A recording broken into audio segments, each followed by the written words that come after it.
सोनिया की अभी अभी नई नई शादी हुई थी। उसकी शादी को अभी 1 महीना भी नहीं बीता था कि सोनिया 4 बार मैके आकर बैठ गई थी। आस पड़ोस वाले की कानाफूसी करने लगे थे। सोनिया की अपने ससुराल से किसी से नहीं बनती। कोई कोई तो कह रहा था कि सोनिया के पति ने उसे घर से निकाल दिया, और कोई कह रहा था सोने का किसी दूसरे मर्द के साथ चक्कर है। सोनी इन सब बातों से परेशान होकर एक दिन अपनी माँ के सामने आकर खड़ी हो गई थी। माँ के अपने ससुराल जाने से डर लगता था, और वजह थी उसका पति है हवानों की तरह हर रात उस पर अपनी जोश आजमाइश करता रहता था।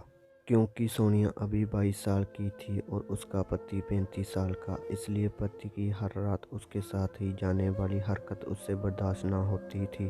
क्योंकि उसका पति उसे जानवरों की तरह हर रात रोता था और वो दर्द से कह रही थी। उसने लाख कोशिश की अपने माँ बाप को मनाने की वह अभी शादी नहीं करना चाहती, लेकिन उसके माँ बाप ने ज़बरदस्त उसकी शादी करवाई थी। उसे तो अभी अच्छे से सुहागरात के बारे में नहीं पता था, तो वह पति को क्या खुश कर पाती।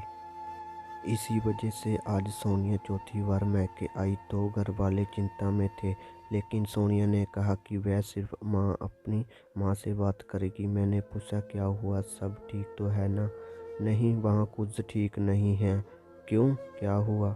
माँ, मेरा पति मुझे हर रात बहुत परेशान करता है। अरे, अभी शुरू के कुछ दिनों तो ऐसे ही रहते हैं, नया नया है ना, बाद में सब ठीक हो जाएगा। इससे जहाँ आने की ज़रूरत नहीं है। नहीं माँ, वह मेरे लिए गंदे गंदे कपड़े लेकर आते हैं और मुझे पहनने को कहते हैं, और अगर मैं नहीं पहनती तो मेरे साथ ज़बरदस्ती करते हैं और अलग अलग तरीक़ों से मुझे दर्द देते हैं। माँ, वह ब्लू फिल्में देखता है और मेरे साथ फिर उसी तरह करता है। ये सब मुझे बर्दाश्त नहीं होता। मैं भी इंसान हूँ, मुझे भी दर्द होता है, पर उसे दर्द देने में बहुत मज़ा आता है। जब मैं दर्द से तड़प रही होती तो उसमें और जोश आ जाता है। ये क्या हो गया मेरे दिमाग को, ऐसा क्यों कह रहा है? पता नहीं माँ, उनके अंदर ना जाने कितनी इच्छाएं हैं जो सालों से अधूरी है। वह सब मेरे साथ पूरी करना चाहते हैं, और उसके लिए वह मुझे रोज़ अंदर नंगे कपड़ों में देखकर मेरे साथ वह सब करते हैं जो उन्हें नहीं करना चाहिए। ये तो बहुत परेशान होने वाली बात है। उसे मानसिक रोग है माँ, और इस बीमारी से चलते मुझे दर्द देना चाहते हैं। मैं परेशान हो गई हूँ, मुझे खुद समझ नहीं आ रहा क्या करूँ। उसने अपने दामाद को बुलाया। दामाद जी, आपने पहले क्यों नहीं बताया? आप दिमागी रूप से स्वस्थ नहीं हैं। हमने तो आपको बहुत ही सुलझा समझदार और इज्जत करने वाला लड़का समझा था, और आप हमारी बेटी के साथ इतना गलत कर रहे हैं।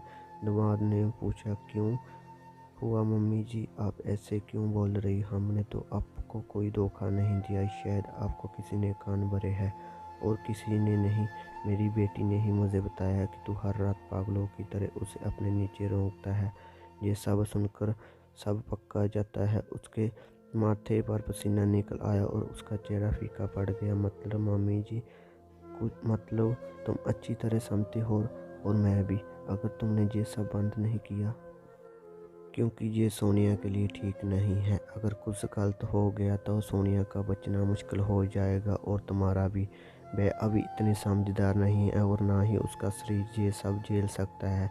मम्मी जी, मैं तो सिर्फ उसको प्यार ही करता हूँ। अरे, ये कौन सा तरीका है प्यार करने का? प्यार तो सभी पति अपनी पत्नियों को करते हैं, तो क्या वह भी सब अपनी पत्नी के साथ इसी तरह करते हैं? नहीं मम्मी, ये यकीन मानिए, मैं जानबूझकर ऐसा नहीं करना चाहता, लेकिन रात आते आते पता नहीं मुझे क्या हो जाता है। मेरी धड़कनें तेज हो जाती है और मैं बेचैन हो उठता हूँ। और अगर वह सब नहीं करता तो मेरा दिमाग काम करना बंद कर देता है। मैं क्या करूँ? सासू माँ कुछ भी हो। सोनिया की माँ ने कहा, अगर तुम्हें वह सब करना ही है तो तुम उसका मज़ा मेरे साथ भी ले सकते हो। मैं तुम्हारी पूरी मदद करूँगी, और मेरी बेटी को वह सब नहीं झेलना पड़ेगा। वह कैसे? सासू माँ, आज रात तुम यहीं रुक जाना, सब सो जाएंगे तो मैं तुम्हें इशारा करूँगी और तुम चुपचाप मेरे पीछे आ जाना। उसके ऐसा ही किया। रात के 12 बजे रहे थे। सब लोग नींद की आगोश में सो चुके थे। उसने अपने दामाद को एक मिस कॉल दी। अगले आधे घंटे में जो होने वाला था वह उसके दामाद ने सोचा था और ना ही उसकी बेटी ने, लेकिन ये हो रहा था। सासू माँ के अंदर जवानी की आग भड़क चुकी थी। उसकी सास अपने दामाद के सारे ख्वाब पूरे करने वाली थी। सासू माँ ने अपने दामाद से कहा, तुम यहीं ठहरो और मेरा इंतजार करो। 2 मिनट के बाद अचानक बाथरूम का दरवाज़ा खुला और सासू माँ ने उंगली से इशारा किया और अंदर आने को कहा। उसका दिमाग इतना नासमझ था कि उसे ये पता ना चले कि वो क्या कर रहा है, क्योंकि वही दिमागी रूप से बिल्कुल पागल था। लेकिन वह अपनी ख्वाहिशों के आगे इतना बेबस था कि उसे किसी भी तरह से पूरा करना चाहता था, क्योंकि वह जवानी से ही गंदी फिल्में और गंदे माहौल में पला पड़ा था। इसलिए उसने जो देखा उसी को हकीकत मान लिया था। सासू माँ ने अपने दामाद को अपनी आगोश में ले लिया और दोनों एक दूसरे से गोंद की तरह चिपक गए। दोनों के सांसें आहों में बदल गई और हल्की हल्की आवाज़ से पूरा बाथरूम गूंजने लगा था। जवानी पूरे जोश में थी। जज्बात और संयम लागू चुके थे दोनों, और रिश्तों का बोझ अब उतर चुका था। सब सिर्फ मिलन और अधूरी ख्वाहिशें पूरे होने का आनंद ले रहे थे दोनों। इतनी में सोनिया बाथरूम के लिए आती है। उसे बाथरूम के पास जाते हैं। कुछ आवाज़ें सुनाई देने लगती है। इतना तो उसे पता था कि ये आवाज़ें कैसे होती है, पर उसे ये समझ नहीं आ रहा था कि मेरे अलावा इस घर में माँ और मेरे पति के सिवा और कोई नहीं था। तो फिर ये आवाज़ें, बाथरूम के अंदर कौन हो सकता है? वह अपनी माँ के कमरे में गई तो देखा ना माँ थी और ना ही हॉल में उसका पति था। मतलब उसे समझ आ गया था कि बाथरूम में कौन है। वह चुप कर बाथरूम की ओर के जाकर छिप गई, और जब आधे घंटे के बाद दोनों निकले तो उसके पैरों तले ज़मीन खिसक गई। और आज माँ ने खुद अपनी बेटी का घर बर्बाद कर दिया।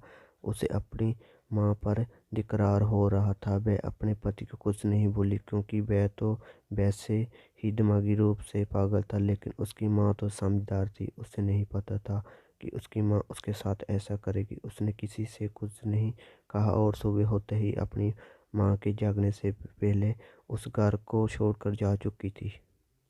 तो दोस्तों, ये थी हमारी आज की कहानी। आपका क्या कहना है इस कहानी के बारे में? कमेंट करके मुझे ज़रूर बताइए। वीडियो को लाइक करके चैनल को सब्सक्राइब कर लीजिए, साथ में घंटे को दबाकर ऑल पर कर ले, ताकि आने वाली वीडियो को नोटिफिकेशन मिले। मैं मिलता हूँ आपसे अगली वीडियो में, तब तक के लिए धन्यवाद।